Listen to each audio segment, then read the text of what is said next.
Bearishness म्हणजे selling वाला market दिसतंय ऑब्विसली. ओके, मी तुम्हाला कंटिन्युअसली सांगतोय प्रीमियम्स वाढत आहेत. Option buying is better than option selling, की ऑप्शन बाईंग मध्ये पैसे बनायचे चान्सेस आहेत. बिकॉज ना मार्केटमध्ये प्रीमियम्स वाढत आहेत. फक्त मार्केटमध्ये व्हॉलेटिलिटी आहे. बाय ऑप्शन बाईंग ते आपण टॅकल करू शकतो. कॅन्डल तिथेच आहेत आणि प्रीमियम्स दोन्ही साईडचे वाढत आहेत. सो मिनिंग काय निघतंय याचं पटपट सांगा बरं, कोणाला समजतंय. याचा अर्थ हा आहे की मोमेंटम एक्सपेक्टेड आहे. ओके, ऑब्विसली मोमेंटम एखादी येऊ शकते बिकॉज मार्केटमध्ये तेवढी व्हॉलेटिलिटी दिसतीये. प्रीमियम्स नाही येत मेल्ट होत. असाच घ्या 207, 270, 290, 220.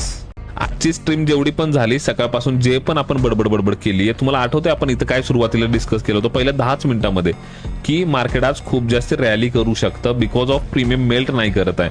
आणि जर तुम्ही टोटल जर पॉईंट्स बघितलेत ना टॉप पासून, तर आतापर्यंत आपण जवळजवळ 1200 पॉईंट, 1100, 1150 पॉईंट्स डाऊन आहे आपण आता.